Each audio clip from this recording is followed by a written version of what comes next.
Well, friends, thank you and welcome to the Performance Mindset Podcast. I'm your host, Amy Calandrino. I'm CEO of Beyond Commercial and author of the book From Perfect to Real. There's the book. But yeah, this show is all about leveling up in business, real estate, leadership, and life by shifting how you think, grow, and lead. Each week, I bring you real conversations with top performers and mindset experts who are building big lives on their own. Be ready to ditch perfection, as we did in the intro today. Trust your cap and grow with intention. You're in the right place. Be sure to subscribe and let's get into it. So I have with me today, Jason Schaller. You are an entrepreneur, investor, and creative powerhouse right here in Central Florida. Yeah. So you're a founder of the Schaller Group. You specialize in transforming multifamily housing through innovative design, sustainable construction methods. So you do a lot in Winter Park in Tampa and bring new life to underdeveloped areas with this forward-thinking approach. So here's a funny tidbit. Yeah. So I'm putting together your whole bio and everything, and then it said, oh, well, also he hosts a podcast for the love of guns. I'm like, I can barely spell guns. It looks nothing like you, so there you go. No. So from today. I'm gonna have to, I gotta talk to this guy. For the love of guns, what is it holding? What is that? It doesn't even look like a gun. No, I don't know. It looks like a super broomstick. soaker or something. Like, So there's your date there. I'm like, fuck. So for those of you listening, you may want to tune into the YouTube. But anyway, let's get into it. But yeah, that made for like an interesting detail. Oh, yeah, that is funny. So you built a reputation, like you're go, and you have big multifaceted projects. So what is your top secret to like balancing so many projects? And how do you prioritize when everything feels like a priority? Oh boy. I don't know. This is bad, but for me, I've always been a guy that I keep a lot of stuff in my head, which can be very bad. Okay. So fortunately for me, like launching the Schaller Group when I left the old company, I did a lot of that all on my own. Then with my business partners at Peacock Capital, which is, and where we started to grow and build our apartment portfolio and stuff, we started to have each other to help each other. And then we eventually brought on property management. So now we have, with all the businesses, we have 55 employees. 55 employees. That's amazing. So we're growing, but that also allows me to delegate a little bit more responsibility to people. So it's not all here. It's like, text or Teams or whatever you use. And you're like, please help me with this, Jessica, or whoever it is in the office. Yeah. You do kind of delegate and have more leverage now. We are big proponents of, fewer people paid more, working their butts off, doing like we're all in there. And we don't sit behind a desk and just tell people what to do. Like you'll see if you watch any of my social media or anything. Yes, I have. I am in the field constantly. Hey, I'm always out there. I'm always out there doing stuff, and I'm always interacting and interfacing with everybody. So managing tasks, multiple tasks. I mean, I do take notes. I have to manage a calendar on my phone, and it's just, I don't know, just go. It's like every single day. There's you never know. You plan your day. You get up in the morning every day thinking you're going to do something. Got it all planned out. It completely. Oh yeah. So that's my week. And I'm actually talking to the news tomorrow about something. It's like, well, I'm sorry, I told you it'd be Monday. Now it's gonna be Thursday. And I'm like, yeah, it's fine. This is like a day in my life. And then all of a sudden I get a text from a client like, oh, we just drove past this sign. We want to go see it today. And I'm like, okay. And but you just work it in and you just make it work. Yeah. Network. And I don't set up this studio here. So I don't even know how to do it. I'm like, what do we do? Yeah. I don't know. So maybe you are more technical. Yeah, I love it here. I mean, I've been a musician forever, so I had to plug in guitar chords and do things like that. But you wouldn't want me doing this, I thought. Yeah. I'm like, no, I'm going to stay behind my desk and crunch some spreadsheets while they figure all this out. But so you had growth at every stage of your career. What role does growth mindset play in your success, and how do you maintain it during tough times? I mean, we talked a little bit, like even just when you made it, you went through the last great, the economic crisis, all of that. So how do you keep a growth mindset through all of that? I don't know. For me, I think I'm like I feel like I've been wired a certain way my whole life where I'm very impatient and I want to get things done and I want to solve problems. And I often find where like when I first got into business and I started to not just like look at a job, but start looking at a career and what I was doing, that when a lot of people would stumble and not be able to figure out a problem, I could always kind of arrive at a solution to things, not in everything, but like in certain facets of business. And I knew like you got to drive and you got to push and you got to make things happen. Yeah. And so like when it comes to like downturns or changes or, you know, I don't know, world events, business, things that happen, sessions, things like that, there's always opportunity. Every time there's something bad that happens or something good on the other side, that could be an uptick or an opportunity to what you're doing already. And so you just like, and if you're an entrepreneur, like we started doing what we're doing. I started the Schaller Group, partnered up with my friend and longtime partner that I've worked with forever, added another person to the mix, and then, you know, grew that and started what we did. And we started that out not thinking we would have 7 businesses like we have today. Yeah, I was going to ask you, how many businesses do you have? You have 7 going right now. Yeah, I mean, if I count everything I did between, you know, when I founded and started the Schaller Group, and that has kind of not been my focus as much as it was when I first, that was how I was putting food on the table for my family. And then that, once we started really growing our other business with buying and acquiring buildings, like apartment buildings, that's when that took off. And so it was a little bit of this. And then we just, I don't know, you got to be entrepreneurial because everything these days, especially, is about control. One thing, you want to have control over what you're doing. Yeah. And then controlling costs for what we're doing too. We're in the workforce housing market. That's our primary core business. And so people that get up and go to work every single day make a certain amount of money, and we cater those people. So it's not like we're building Class A buildings. It's not like we're buying Class A buildings. We're buying buildings that have to make sense financially so that when we buy a building, finance a building, bring partners into that, have team members and people working for us, and at the end of the day, have a renter that's going to rent the apartment from us. We have to do all that with basis in mind that makes sense so that we can pay the bills, pay the investors, pay ourselves, and allow that person to live there and pay a certain amount of rent that makes sense to support all that. So as far as where it's going with all that, that's how we launched into some of these other businesses. Yeah. You know, we got into the steel business because we went to build a building, built the first one, went back, put it out for bid, and the contractors that did that business came back and multiplied their numbers by 3 for no reason. And so we said, if we're going to pay you that, we'll go out and buy the equipment ourselves and figure out how we run that business. And we started a supply business. We started the property management business. I mean, and all the businesses and all the evolution of everything we've done is all been based on really just being housing providers for us. Like, and we just look at that and say, we've got one core focus, and then everything else kind of grows around that. So. Well, you mentioned control, and it seems to me like if you can control things, you'll have less friction and you'll have more growth. Yeah. Yeah. Yeah. I think so. You know, supply chain issues, things like that, stuff that people talk about constantly about being an issue. We try to get in front of that so that we don't have that issue. Right. And so, yeah, like you control like the steel, building our buildings. We're not waiting on a third party contractor that might have 5 other jobs in front of them to fit us into their schedule.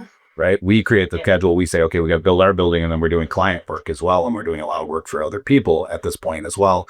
But controlling that is the control of everything is a very big thing for us, and especially the business we're in. Well, because if costs get out of control, then you have to charge too much, and then it's just not going to be successful. Correct. Yeah. The business. It's all about numbers. So. You have transformed several communities what is your passion? What drives your passion for revitalizing these areas, and how do you ensure that the impact you leave is lasting and positive? Yeah. I like this question. Yeah. I looked at things so in general, a lot of people look at real estate as like just money and making money and transactional. Yeah. Right.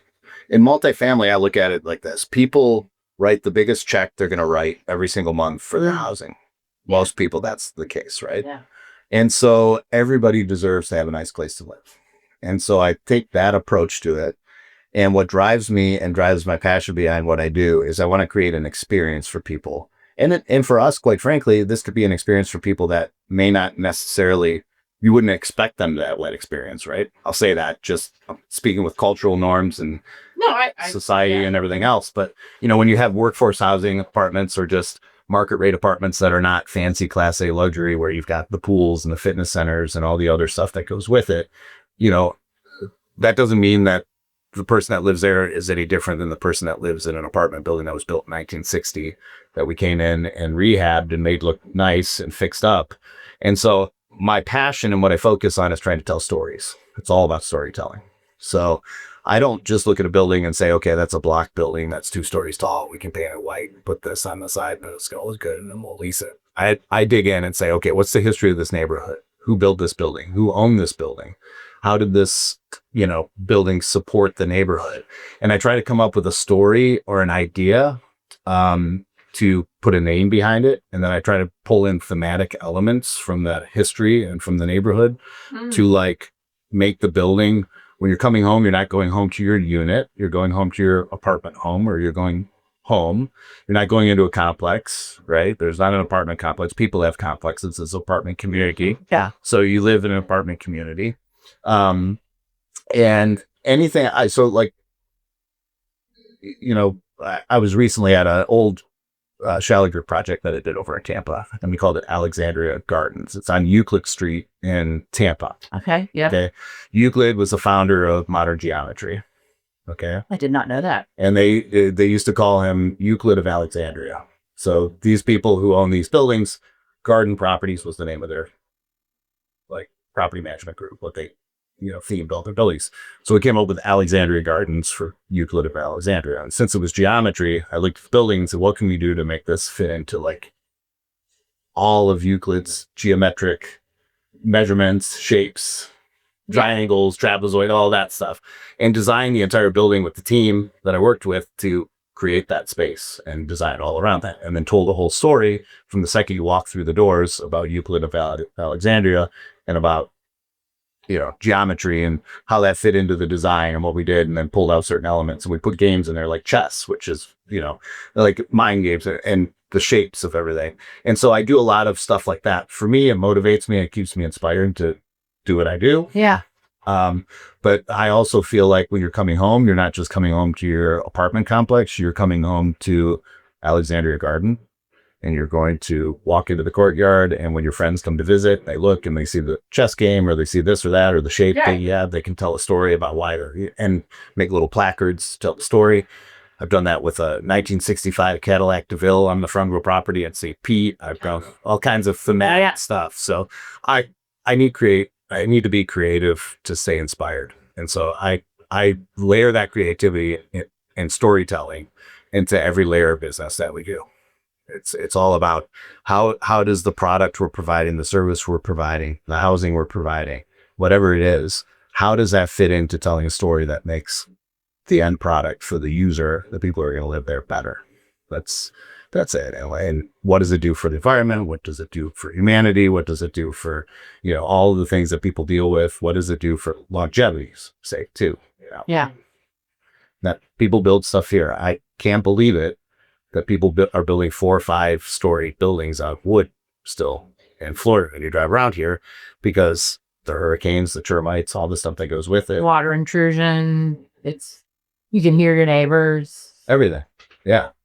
Great. I had a period in between houses, and I actually toured some apartments, and I got a whole new sense of, I hadn't had an apartment since college. I mean, I think the only one I would have considered living in would be it started with a P.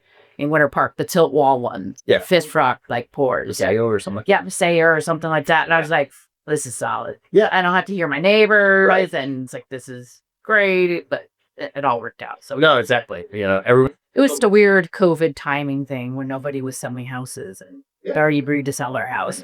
We didn't have another one. Well, you got a great place. I mean, this is... we landed somewhere else, and then we ended up with this one. It all worked out. We always wanted to move up to, I live in the market. Yeah, I live in the Woods Corridor, which is a cool area of Orlando. So there's so many different areas of Orlando. Yeah. Do you live more in Winter Park area? Was in Winter Park for a long time. Started out in Orlando, moved out from Detroit, started in Orlando. You're not from Detroit. Moved to Winter Park.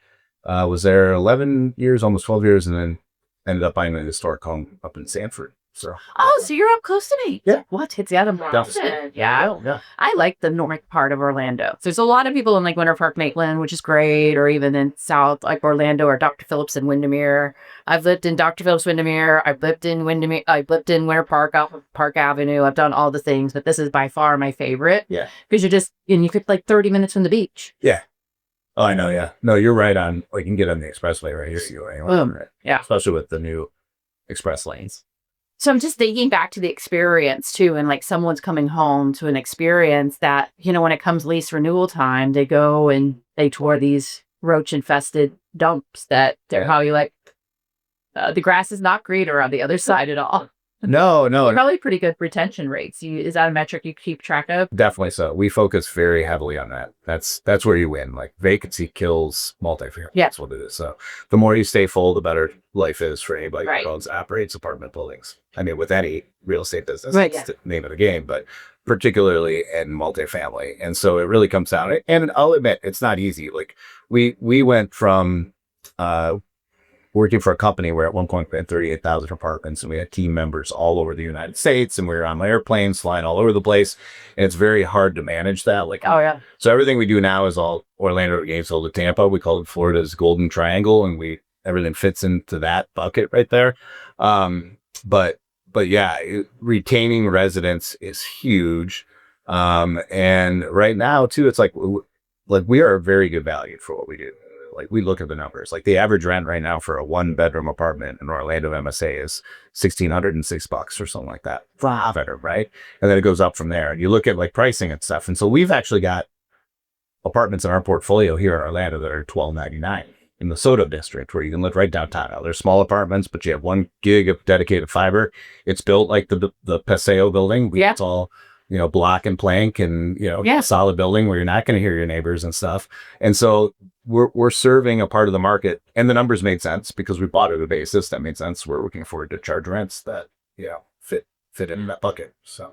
Well, and then if you have something nice like that, like why do you need a pool and all that frou-frou stuff? You could literally have like a subscription to the RDB for like $150 or go somewhere else. Like, now you're speaking my language. So yeah, we call ourselves neighborhood multifamily. Yeah. Just go get your stuff elsewhere, and then just I found in 3 pools last year.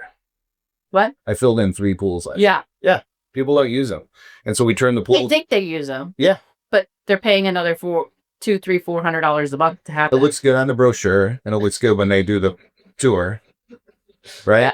But then there's nobody ever in the pool. Yeah, that's just what happens. And so, like, or if they do, it's a big party and probably a big liability. Yeah, or it's somebody else from the neighborhood that came over and crashed. So we've filled them in, and I've turned them into more like communal spaces with an outdoor barbecue, and they also like they play cornhole, or they can play bocce ball, and then they've got some dining areas and things like that. Just more like communal space, because people do like to gather and like have friends over. It's just the pools. Number one, it costs a lot to operate. Yeah, something's always going wrong.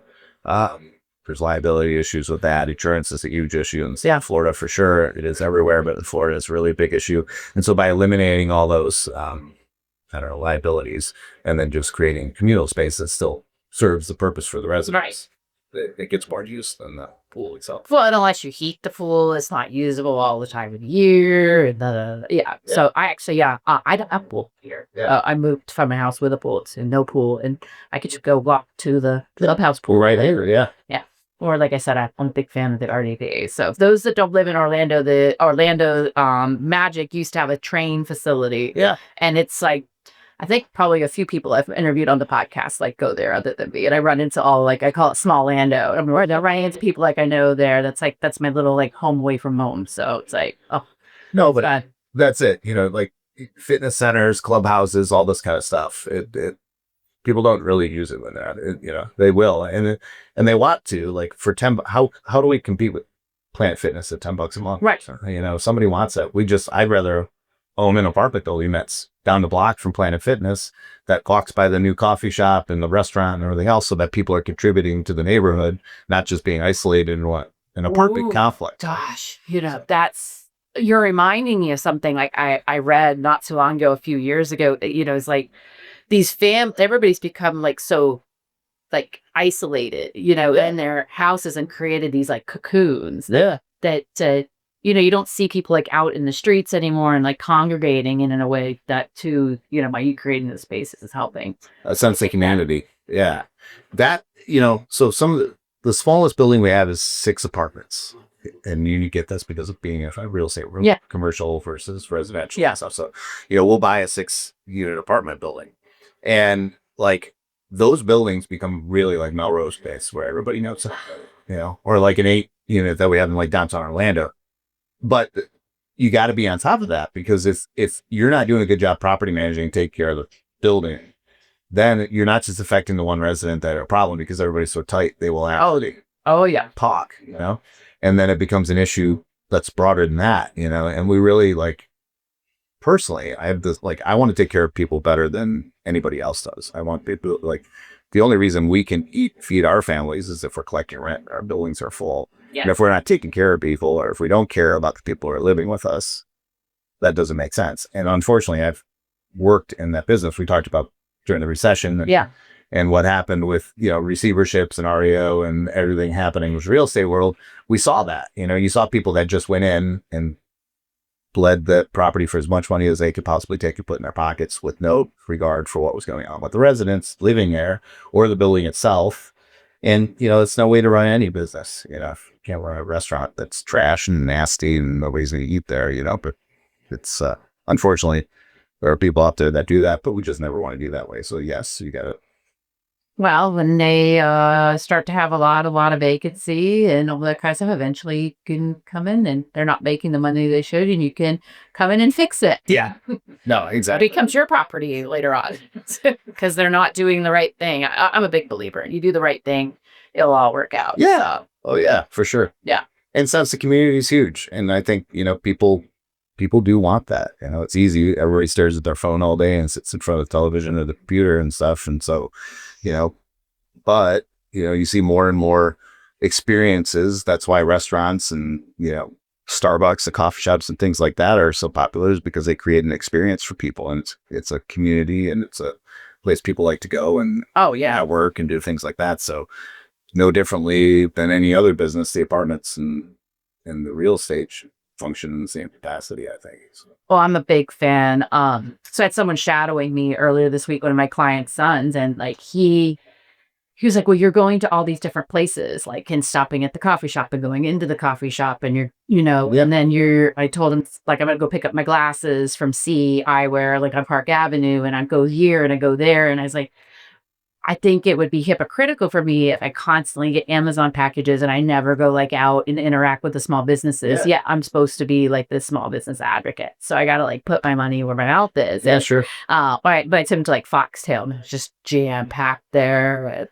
He gets to see these different places. And he's like, well, that's really interesting. And I was like, yeah, I'd go out and get I just helped Orlando Pharmacy. They're going to be moving, you've seen their sign before on Porch Avenue next to Advent Health. Yeah. I got my, got what I needed there for my family and got to know them. And then he's like, my lease is coming up with Advent Health. I want to buy a building. And so then we bought a building over on Edgewater, which is actually 2 doors down from an attorney I just helped to buy a building on Edgewater. So how close that? So now they're like, Yeah. And closing 2 deals on Edgewater within a month of each other. That's kind of cool. But you don't do that if you sit in the house and just try to look up leads and cold call people and just if you're out about and people get to know you and they develop a relationship and a rapport with you, you can solve their problems. So I have tried coaches and different things, but I just find I do things differently than I never worked for a brokerage. Actually, I started mine all on my own. I had stuff for my broker. Yeah. And I've just,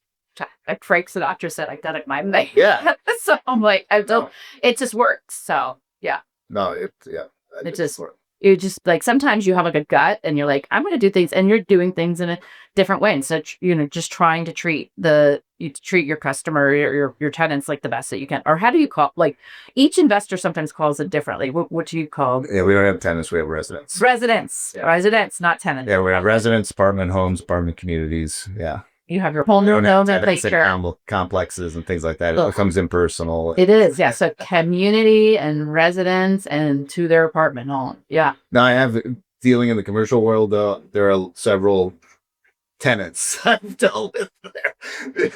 that can be a little more challenging, you know. I mean, with residents and with people living with us, I mean, that's their home, you know. That's where you celebrate your birthdays. That's where you know, mourn after somebody in your family dies or something. You know, it's like you celebrate life events. It's where you come home, you're having a good day and a bad day, and so it's, you know, these are people, so they're residents. These are, you know, no differently than a resident that lives in a housing community or inside of a subdivision or in a downtown area.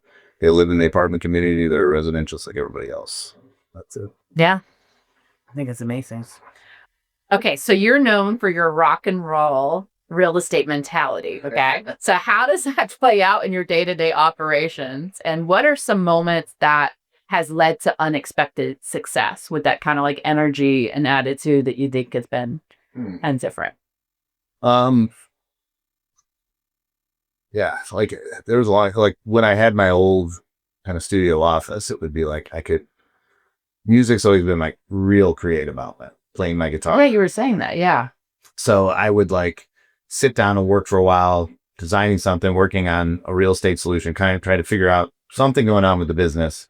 And then when I needed a break, I could pick up the guitar and fire up the amps and make my ears ring for a few minutes and then, you know, play music on stage and stuff. I've always just like, I don't sit still and I'm always moving, keep doing things. That's what happens. So, you know, the music part of it and the rock and roll side of it, for me, it's like rock and roll has always, like, you think of music and you think of musicians, they've always kind of inspired like society and culture, and they're always been a voice for what's going on with. That's true. Yeah. Right.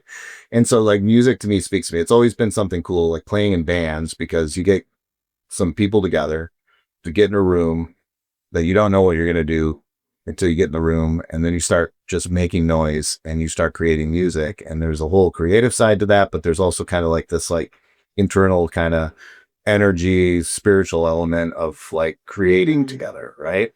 So the mentality, I think, for me early on, sports, right?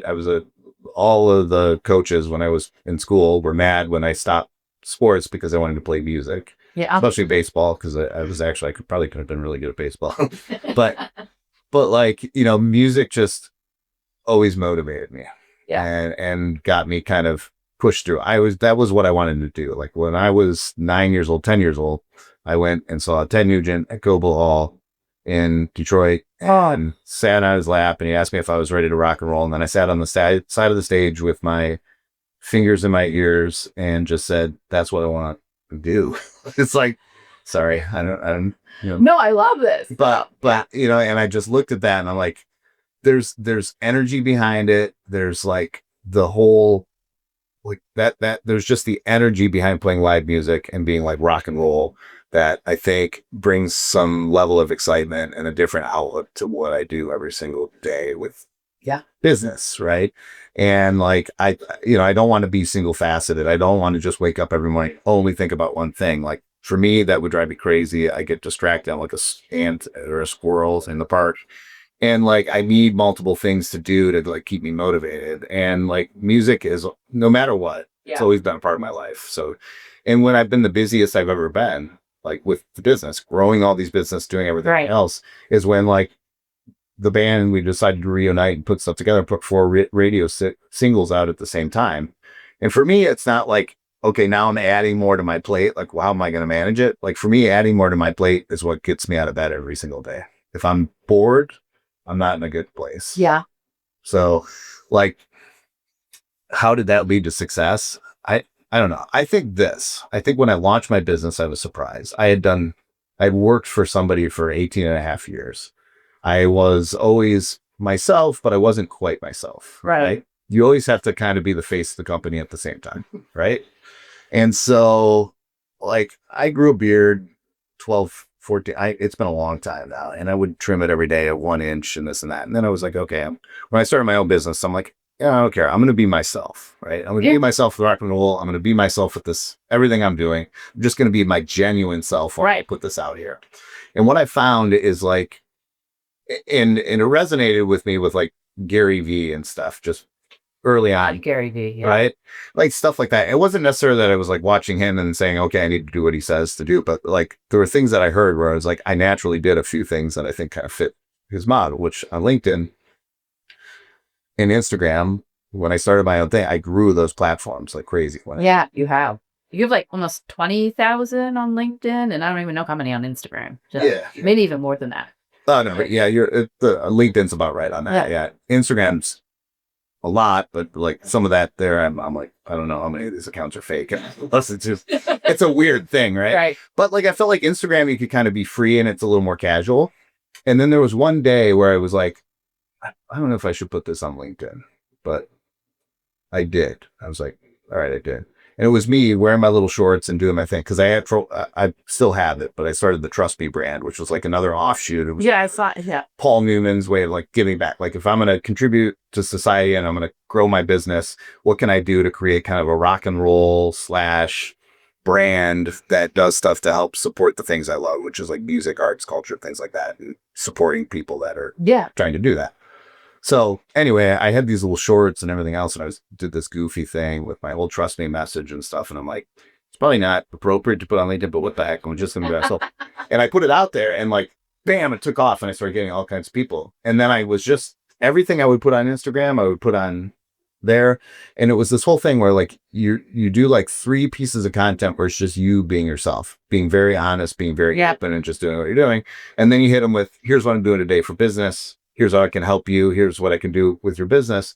And like, the more I started to do that and the more I grew that, when the Schaller Group was really flourishing, and this is when, you know, interest rates were at 3% and people were buying and selling real estate like crazy. Yeah.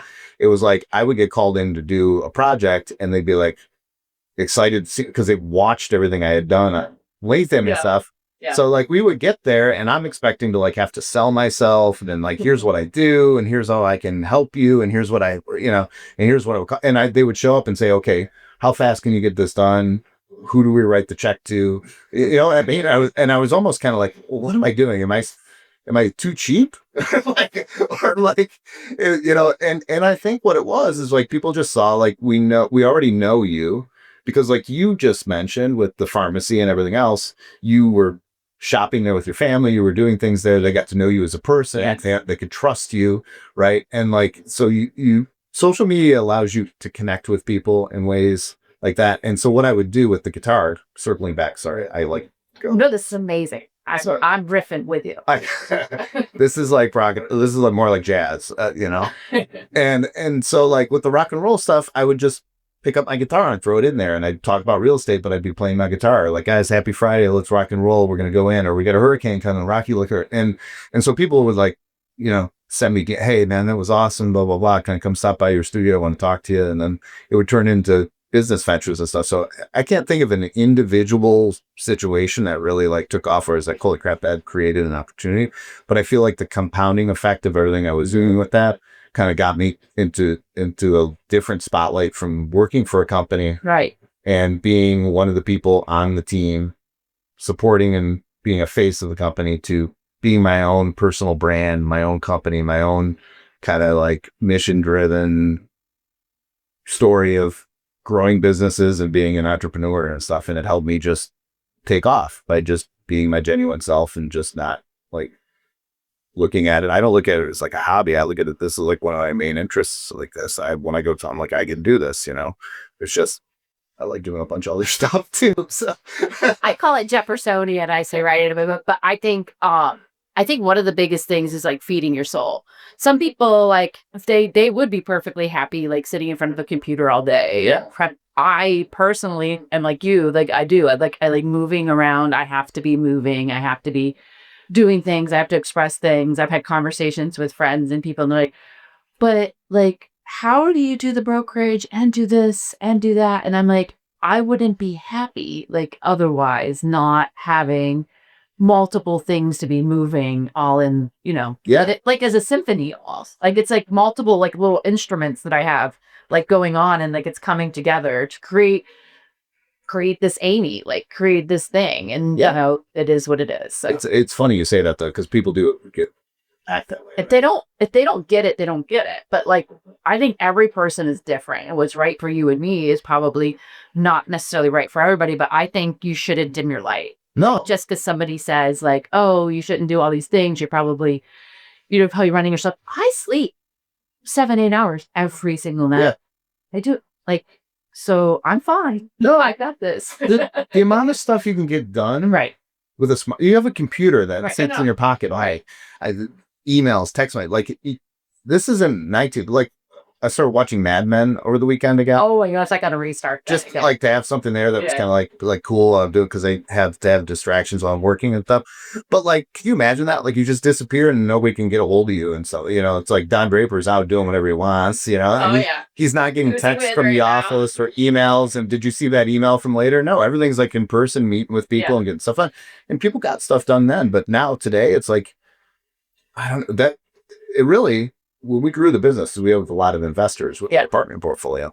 Some of the investors sometimes too would come in and say like, okay, you guys are doing so many things for you. Like you got the Schaller, you're playing music, you're starting this business, you're doing steel, you're doing this, you're doing that. How are you going to focus on the real estate and make sure that if we're going to invest with you, it's going to, like, you're going to pay attention to it. Right. Yeah. I'm like, it's a good question, but like, I'm not sitting around watching Netflix all day. No. Now, if I am, it's because I have to have a distraction background I got you. computer, and it's like I stay motivated and I stay engaged and I keep myself busy, but I'm always being productive. And you can do multiple things, like I'm not, especially currently, politics aside and everything else, necessarily maybe a huge fan of things, but like, are people going to Elon Musk and saying, hey, how are you running SpaceX and Tesla and doing this and that and everything else? And don't you think you should cool it? Just do. No, people can, if you build the right team around you, get the right people around you, you can be successful and you can build businesses and you can be engaged. You can be, you can keep your eyes on the business in real time because technology is caught up in a way. And now with AI, it even takes it to another level, like things that would stump me or tie me up because I'm not a perfectionist, but like, I want to make sure I'm like quick to put like a note together or something. Yeah. Like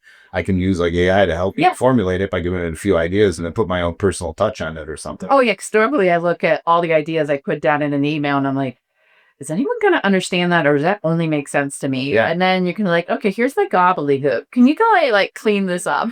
My favorite AI function for everything I do is, can you take what I just said and make this so a 5-year-old could understand?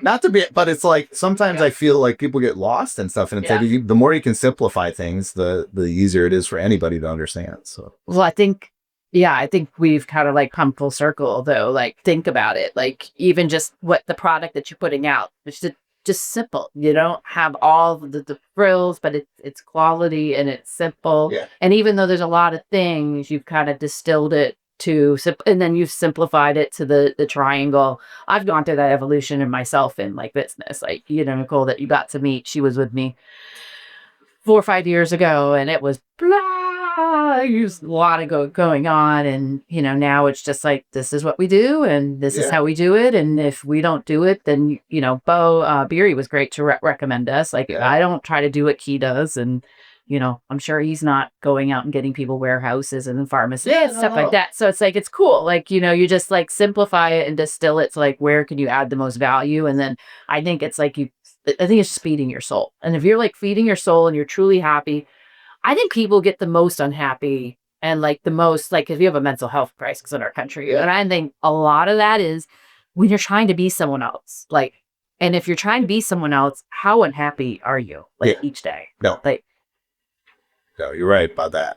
Part of it too for me is like getting gray hair in my beard, just getting old, Now I just have I don't have tolerance for things that I don't believe in, right? When somebody like I get a little bit weird about stuff, but not in a negative way. I will say that. I just like, you don't have to, it's very easy with social media to look at somebody and say, I want to have that life or I want to be that way. And what you come to learn as you get older is like, look, money comes and goes. Right. So like when you stress out about that stuff, like, that comes and goes. Having all the material things doesn't really matter. Right. You could live with like just a suitcase and 3 pairs of clothes and then whatever.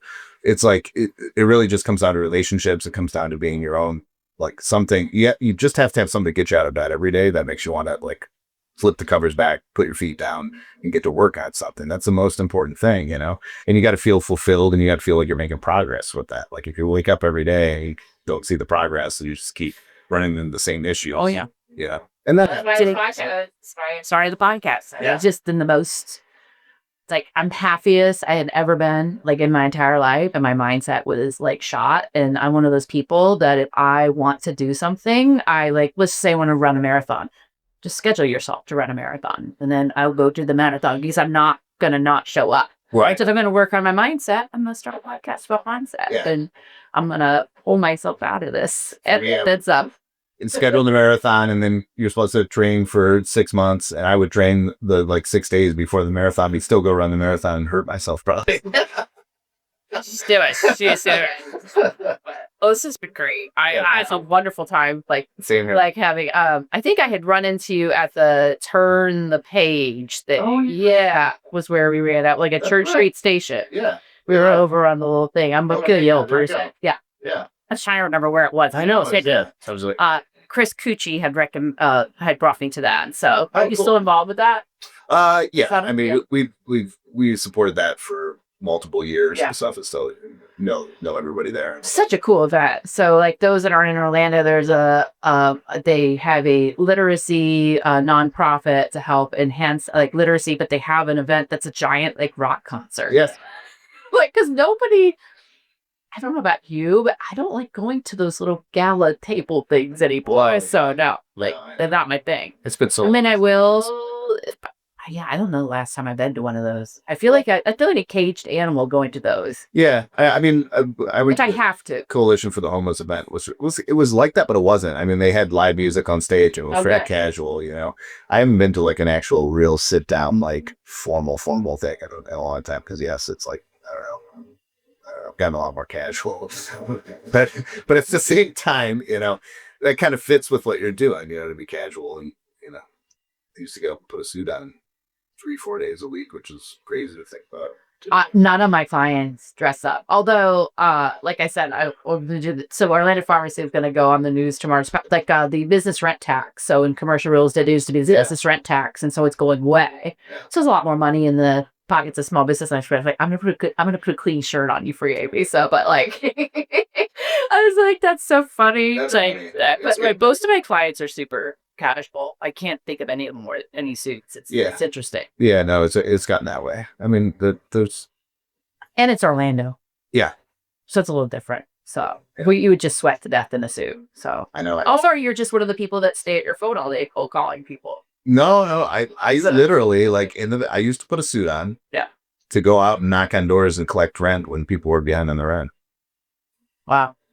I'd say on the, you know, like I was running the region and stuff. And so I would take the team. I'd say the only way that you can collect rent, you know, is like take the people from the office and say, we got to get out, go knock on doors. All right. Back at the door and say, I am Jason. And we really appreciate you living with us. These are all the people that work here. And we'd really greatly appreciate that you pay your rent. We're going to make sure we continue to maintain this property and give you the service that you deserve for living here. But what can we do to work with you to make sure that you can stay in your home? And, you know, and when you do that, and people aren't just like, oh, I didn't pay my apartment rent. They're saying, I didn't pay Jason, or I didn't pay Nicole, or I didn't pay Sabrina, or I didn't pay, you know, whoever the person is, right? Because it's like they don't want to let you down. Yeah. Right. And so I would go do that.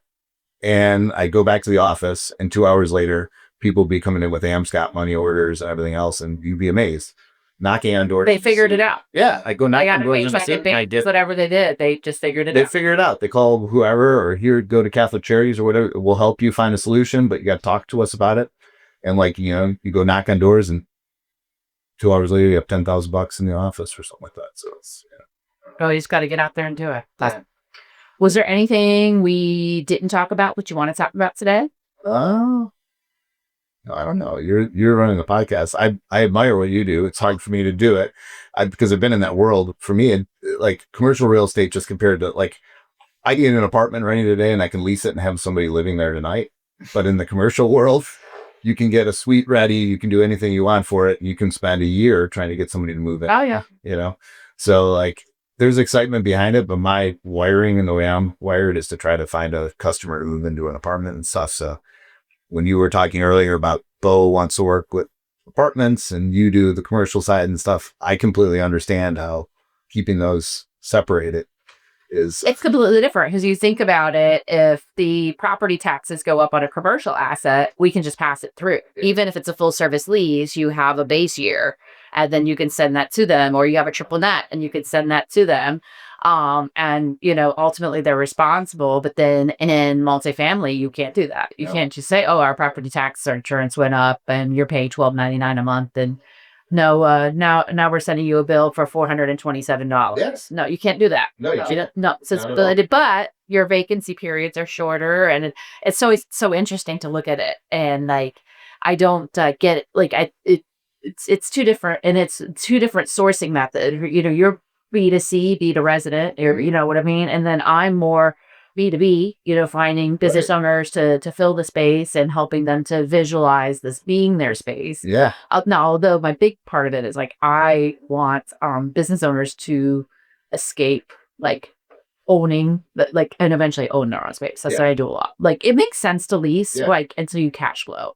And then once you cash flow, and you have the money to do so, you go own your building, and then when you sell your business, then you have another asset. So, but I do a lot of leasing. The most successful companies out there own the real estate too. Yeah. Oh yeah. They become over time. Yeah. They started out as business, but the real estate becomes more valuable than the business itself for the most part. Well, yeah. When like I said, I had somebody shadowing me earlier this week, and he's like, so he's just wanting to buy another warehouse just to store all his cars. And I'm like, well, yeah, because he owns his building and he owns his business and he owns this other business and this other business. And now he just wants to have another place just to store all the stuff that he's bought because he's doing great.